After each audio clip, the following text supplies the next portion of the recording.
کیا آپ جانتے ہیں کہ حضرت عیسیٰ علیہ السلام کان دجال کا خاتمہ نبی اکرم صلی اللہ علیہ وآلہ وسلم کی کس تلوار سے کریں گے؟ اور کیا آپ کو معلوم ہے کہ وہ تلوار اس وقت دنیا میں کہاں موجود ہے؟ تو چلیے چلتے ہیں آج کی ویڈیو کی جانب۔ حضور پاک صلی اللہ علیہ وآلہ وسلم کی 9 مبارک تلواروں میں سے ایک کا نام البتار ہے۔ یہ تلوار سرکار دو عالم صلی اللہ علیہ وآلہ وسلم کو یثرب کے یہودی قبیلے بنو کناقہ سے مال غنیمت کے طور پر حاصل ہوئی۔ اس تلوار کو سیف الانبیاء نبیوں کی تلوار بھی کہا جاتا ہے۔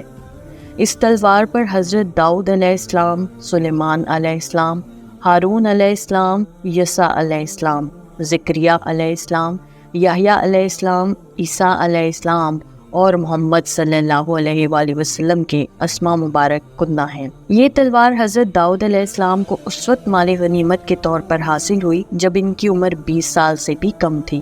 اس تلوار پر ایک تصویر بھی بنی ہوئی ہے جس میں حضرت داؤد علیہ السلام کو جالوت کا سر قلم کرتے ہوئے دکھایا گیا ہے جو اس تلوار کا اصلی مالک تھا۔ تلوار پر ایک ایسا نشان بھی بنا ہوا ہے جو بترا شہر کے قدیمی عرب باشندے البادیون اپنی ملکیتی اشیاء پر بنایا کرتے تھے۔ بعض روایات میں یہ بات بھی ملتی ہے کہ یہی وہ تلوار ہے جس سے حضرت عیسیٰ علیہ السلام اس دنیا میں واپس آنے کے بعد کان دجال کا خاتمہ کریں گے اور دشمنان اسلام سے جہاد کریں گے۔ تلوار کی لمبائی 101 سینٹی میٹر ہے اور آج کل یہ تلوار ترکی کے مشہور زمانہ عجائب گھر توپ کاپی استنبول میں محفوظ ہے۔ دجال کے خاتمے کے بعد حضرت عیسیٰ علیہ السلام اس حال میں ہوں گے کہ اچانک اللہ تعالیٰ کی طرف سے ان کے پاس یہ وحی آئے گی کہ میں نے ایسے بندے پیدا کیے ہیں جن سے لڑنے کی قدرت اور طاقت کوئی نہیں رکھتا۔ تم میرے بندوں کو جمع کر کے کوہ طور کی طرف لے جاؤ اور ان کی حفاظت کرو۔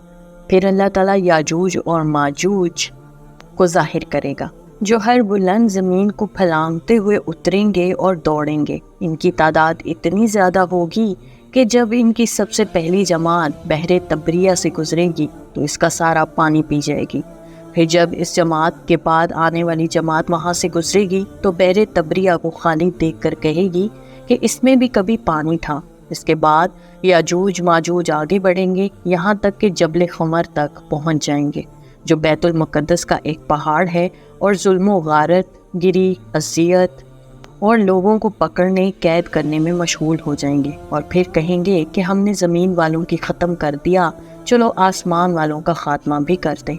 چنانچہ وہ آسمان کی طرف اپنے تیر پھینکیں گے اور اللہ تعالیٰ ان کے تیروں کو خون آلود کر کے لوٹا دے گا تاکہ وہ اس بھرم میں رہیں کہ ہمارے تیر واقعتاً آسمانوں والوں کا کام تمام کر کے واپس آئے ہیں۔ گویا اللہ تعالیٰ کی طرف سے انہیں ڈھیل دی جائے گی، اور یہ احتمال بھی ہے کہ وہ تیر فضا میں پرندوں کو لگیں گے اور ان کے خون سے آلودہ ہو کر واپس آئیں گے۔ بس اس میں اس طرف اشارہ ہے کہ دجال کا فتنہ زمین تک ہی محدود نہیں رہے گا بلکہ زمین کے اوپر بھی پھیل جائے گا۔ اس عرصہ میں خدا کے نبی اور ان کے رفقا یعنی حضرت عیسیٰ علیہ السلام اور اس وقت کے مومن کوہ طور پر روکے رکھے جائیں گے، اور ان پر اسباب و معیشت کی تنگ و قلت اس درجے کو پہنچ جائے گی کہ ان کے لیے بیل کا سر تمہارے آج کے 100 دیناروں سے بہتر ہوگا۔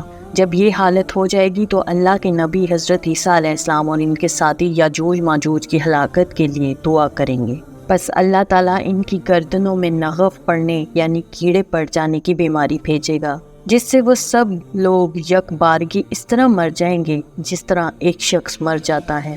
یعنی نغف کی بیماری کی شکل میں ان پر اللہ کا قہر ایسے نازل ہوگا کہ سب کے سب ایک ہی وقت میں موت کے گھاٹ اتر جائیں گے۔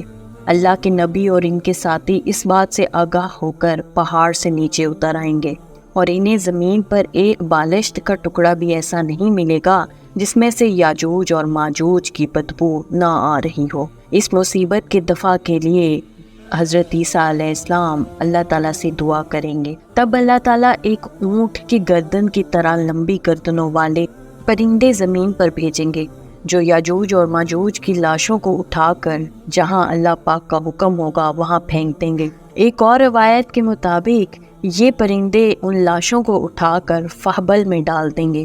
فہبل دراصل ایک جگہ کا نام ہے جو کہ بیت المقدس کے علاقے میں واقع ہے۔ اور دوسرے معنی اس کے گڑھے کے ہیں۔ پھر اس کے بعد اللہ تعالیٰ ایک زوردار بارش برسائے گا جس سے تمام مکان، خواہ وہ مٹی سے بنے ہوں یا پتھر سے، تباہ ہو جائیں گے، اور بارش ایسے زمین کو صاف اور شفاف کر دے گی جیسے کہ آئینہ۔ پھر زمین کو حکم دیا جائے گا کہ اپنے پھلوں یعنی اپنی پیداوار کو نکال اور اپنی برکت کو واپس لا۔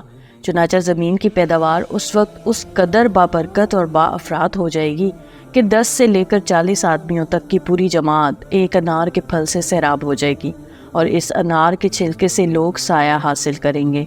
نیز دودھ میں برکت دی جائے گی، یعنی اونٹ اور بکریوں کے تھنوں میں دودھ بہت زیادہ ہوگا، یہاں تک کہ دودھ دینے والی ایک اونٹنی لوگوں کی ایک بڑی جماعت کے لیے کافی ہوگی۔ دودھ دینے والی ایک بکری آدمیوں کے ایک چھوٹی سی جماعت کے لیے کافی ہوگی۔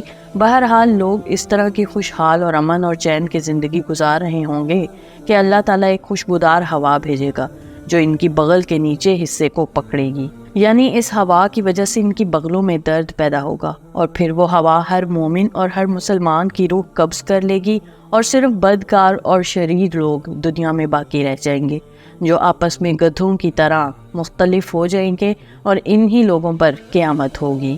اس طرح کی مزید دلچسپ ویڈیوز دیکھنے کے لیے دیکھتے رہیے میرے چینل کو لائک، سبسکرائب اور شیئر ضرور کیجیے، اور ساتھ ہی ساتھ بیل آئیکن کو بھی دبا دیجیے۔ شکریہ۔ اللہ حافظ۔